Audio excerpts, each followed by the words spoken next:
Since light, traditionally thought of as a wave, was found to behave as both a wave and a particle, Louis de Broglie suggested that matter, traditionally thought of as particles, might also behave like both a wave and a particle.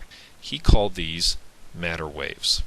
We now accept that the wavelength of a moving sample of matter is given by this equation here, where lambda, as always, represents wavelength, h is simply Planck's constant, and p is the momentum of the object.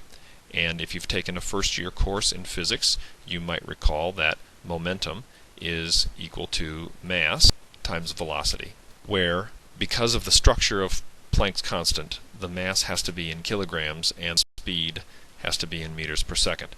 Notice that de Broglie's equation blows up unless the sample of matter is moving. That is, we do have to have a non-zero velocity here in order for this equation to work.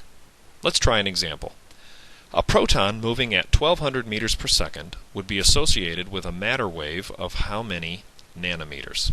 We're going to need to use de Broglie's equation, so let's put it out there. Let's see what we have. Certainly, we're looking for the wavelength, and therefore we need the values of the other three variables. We know what Planck's constant is. We're given here the speed, the velocity of the proton in the correct unit, meters per second. So what we need is the mass. We could look up the mass of a proton, or we could simply think, because we're supposed to know that a proton has a mass of very, very close to 1 AMU.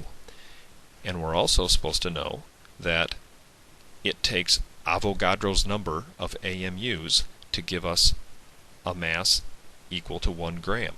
So if those units cancel, and we remember from the previous slide that the mass in this equation has to be not in grams, but in kilograms, we can see here that if we take 1 divided by Avogadro's number and then divided by 1,000, this will give us approximately the mass of a proton in kilograms. So this means we have all the values we need. In the numerator we have Planck's constant.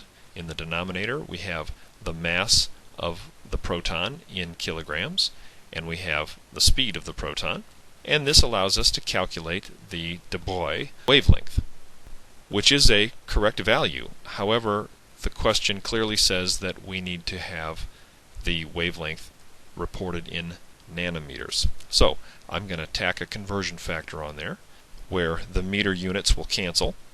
Notice that we have the SI prefix nano in one place and the associated power of 10 to the negative ninth in the other place. And if we simply type in that calculation, we're going to get 0.33 nanometers. We did approximate the mass of a proton.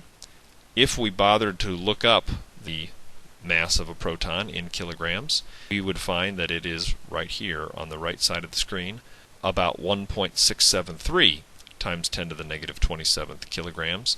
And with just using our brains, we estimated 1.66 times 10 to the negative 27th kilograms. So that's pretty good.